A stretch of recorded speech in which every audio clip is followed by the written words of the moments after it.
Hola, muy buenas tardes a todos y bienvenidos a un nuevo programa del canal de Vicente Fuentes y de la web ufopolis.com. La llegada del hombre a la luna significó un antes y un después en la era moderna, pero existen vestigios en las antiguas civilizaciones que nos indiquen la existencia de viajes a la luna realizadas por parte de científicos de los que a día de hoy no sabríamos nada. De hecho, ¿estuvimos en la Luna hace 4.300 años? Bueno, en este segundo videoprograma dedicado a las crónicas de la Luna, vamos a estudiar diferentes descubrimientos que podrían cambiar nuestra concepción sobre los viajes a nuestro misterioso satélite.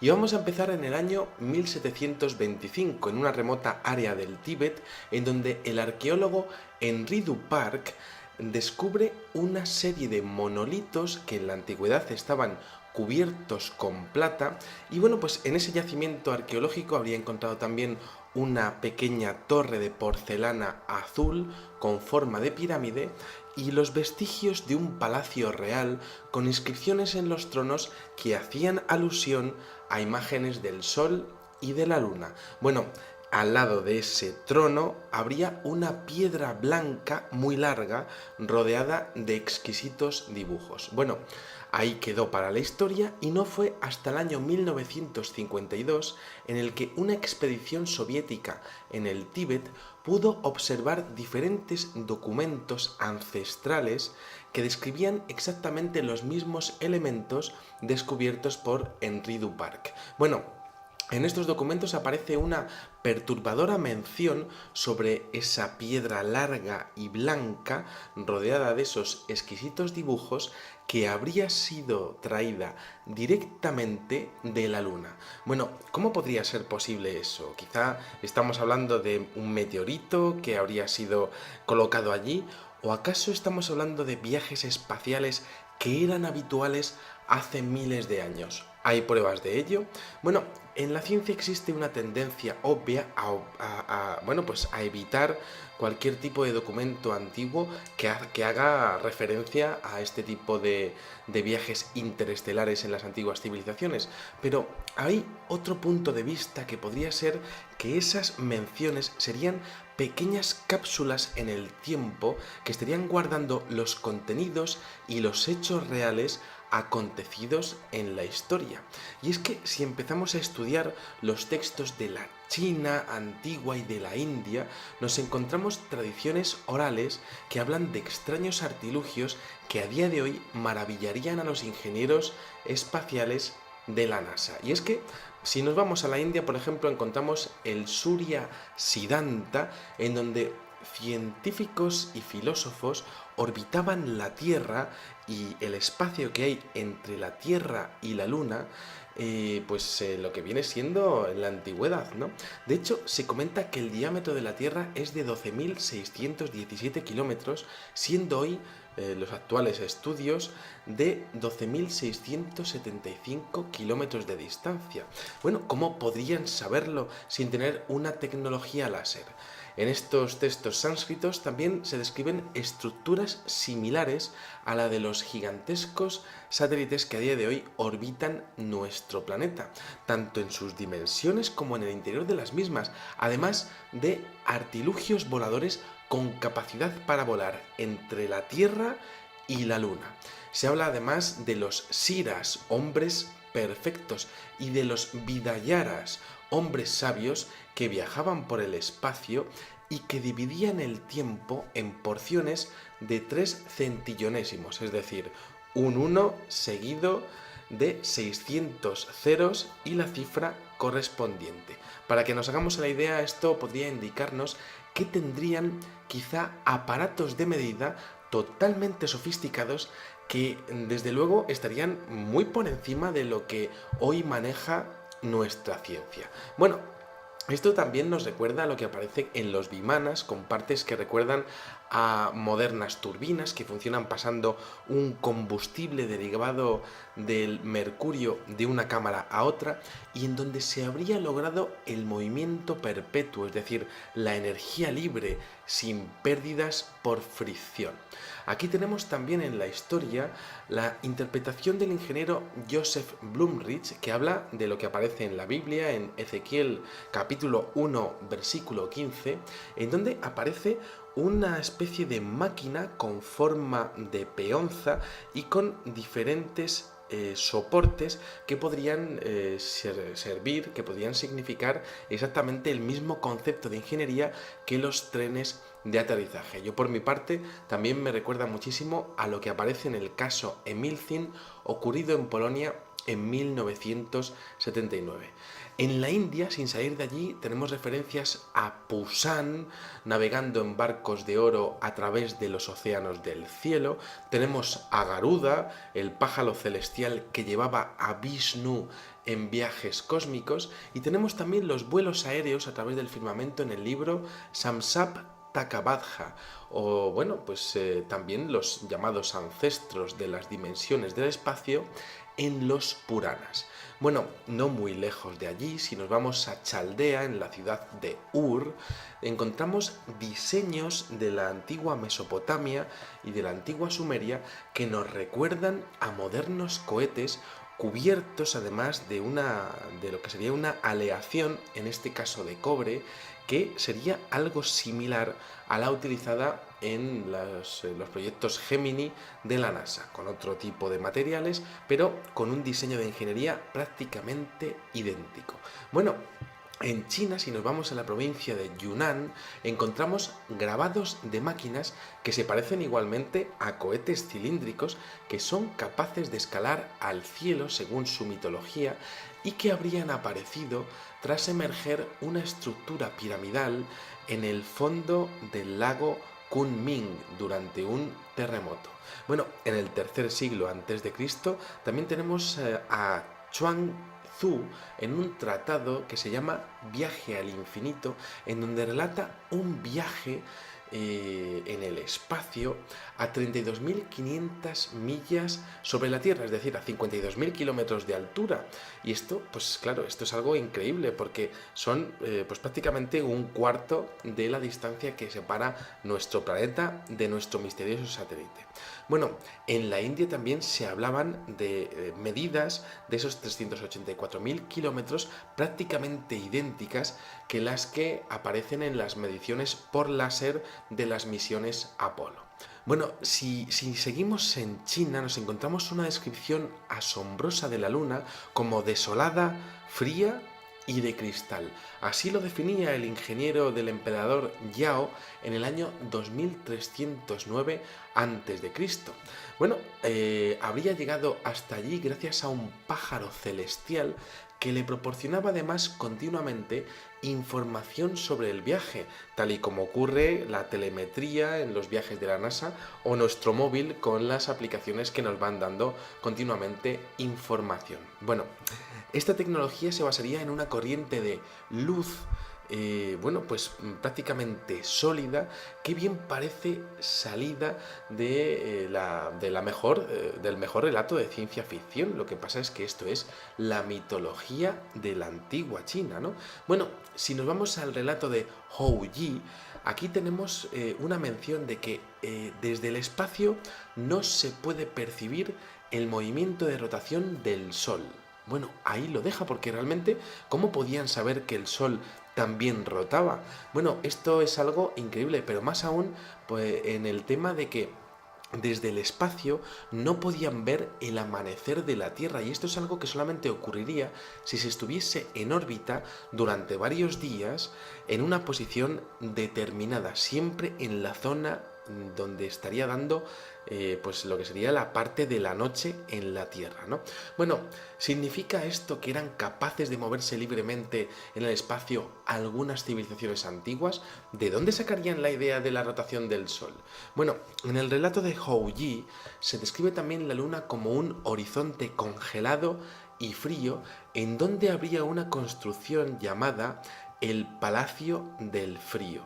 Bueno, la esposa de Hou Yi, que se llama Chang En-go, habría encontrado una esfera luminosa que brillaría como el cristal de enorme tamaño y fría como el hielo tras descubrir que la luz que estaría emanando de la Luna tendría su origen en el propio Sol. Bueno, esto es algo realmente increíble porque en la antigüedad se pensaba que la Luna pues podría estar teniendo su propia luminosidad, ¿no? Además, esto enlaza perfectamente con la composición en silicio, calcio y carbono de algunas de las muestras que ha traído la NASA de la Luna. Bueno, esto es realmente increíble, pero más increíble es ver que realmente Richard Hoagland ha estado estudiando diferentes fotografías que estudiaremos en el siguiente videoprograma y que aluden a construcciones similares a esa descripción de un palacio del frío que aparece en la mitología china. Bueno, el propio Empédocles, este filósofo griego, aseguraba que la Luna efectivamente tenía la conformación química del cristal. Bueno, ¿podría esto indicar que la existencia de los viajes al corazón de nuestro satélite hace miles de años era totalmente real?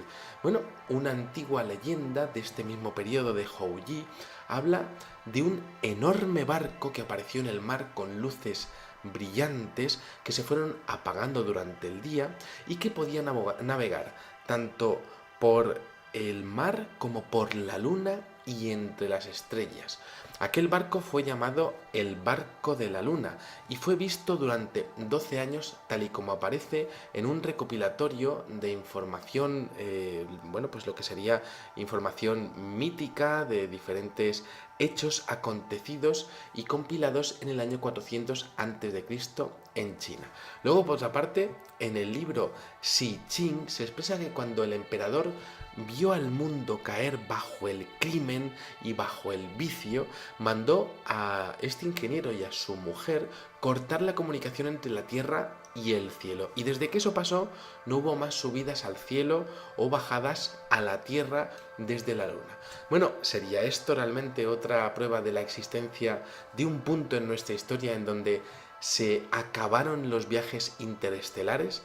Bueno, es interesante encontrar las similitudes de estas descripciones con las fotografías de las misiones Apolo, en donde en algunos frames aparecen, como decíamos, inmensas construcciones que podrían tener kilómetros de altura. Bueno, ahí queda la mención y si seguimos en Asia podemos irnos al Tíbet y además también a Mongolia, en donde encontramos libros que hablan de serpientes de hierro que devoran el espacio con humo y fuego, llegando hasta las estrellas. En el mismo Tíbet tenemos también los 3 niveles de la pirámide de Xingnu, que conmemora además algo sorprendente cada nivel, porque resulta que, bueno, pues cada planta estaría dedicada a 3 periodos históricos de la más remota antigüedad, en el que se hablaría de una era preespacial, luego otra era, un tiempo en el que los hombres podían visitar algunos cuerpos celestes,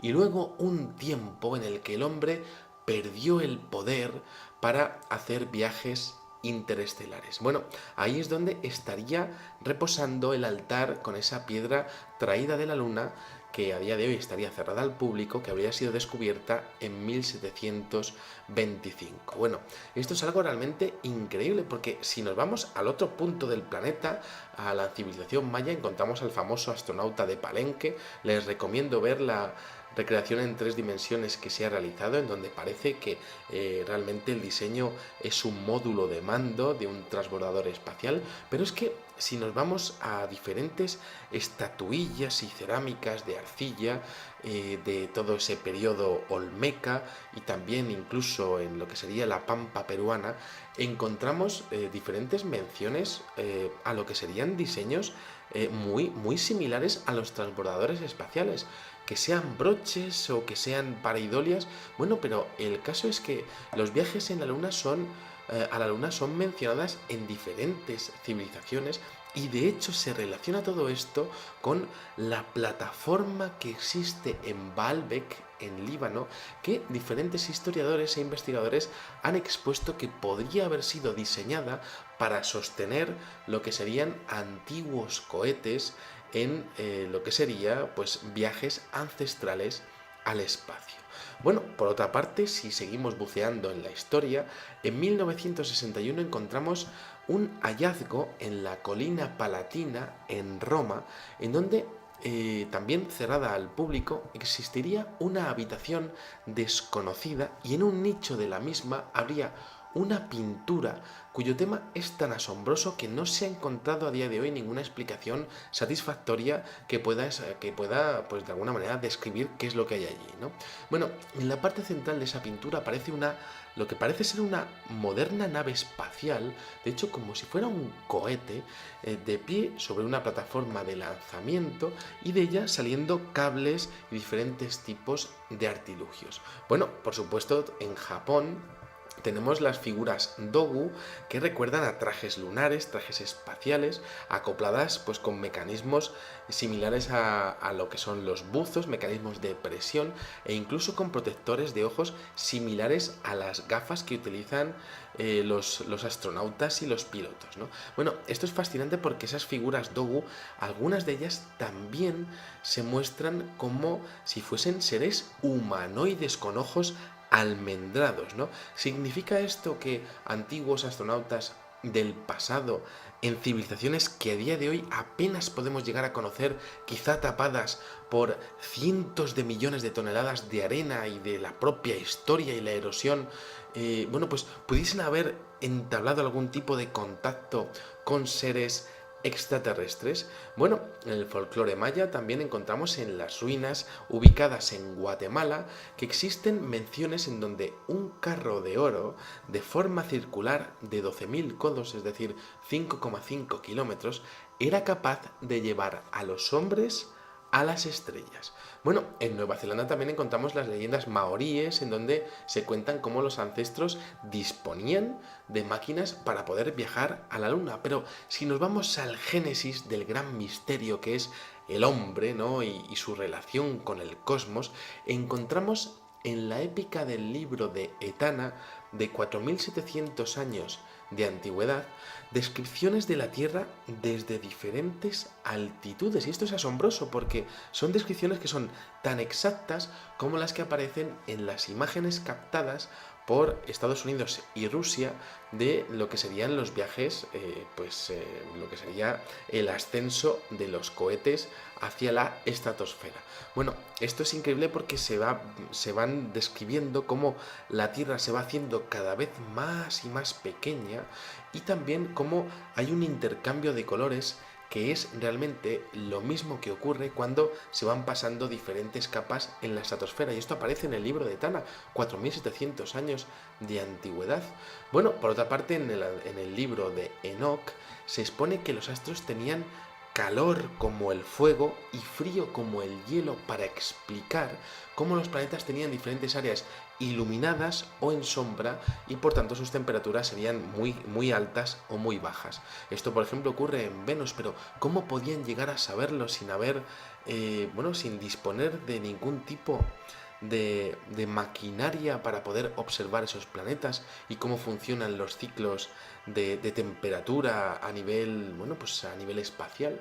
Pues aquí se quedan estas menciones sobre posibles viajes interestelares que podrían indicarnos que realmente hubo una gran ciencia en las civilizaciones antiguas totalmente perdida a día de hoy y que solamente quedarían esos legajos, esa mitología, esas cápsulas del tiempo que quizá el folclore popular llevó a mezclarlo con la propia religión de esos lugares, pero que realmente estarían exponiendo un conocimiento increíble sobre el cosmos, sobre la medida de la Tierra y sobre todo sobre las medidas y lo que existe en nuestro misterioso satélite, la Luna.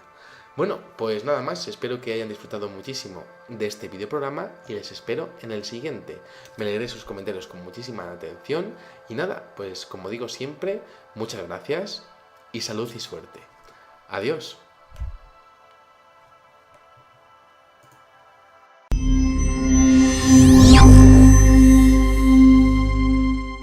arqueólogo Henri Duparc descubre una serie de monolitos que en la antigüedad estaban cubiertos con plata y bueno, pues en ese yacimiento arqueológico habría encontrado también una pequeña torre de porcelana azul con forma de pirámide y los vestigios de un palacio real con inscripciones en los tronos que hacían alusión a imágenes del sol y de la luna. Bueno, al lado.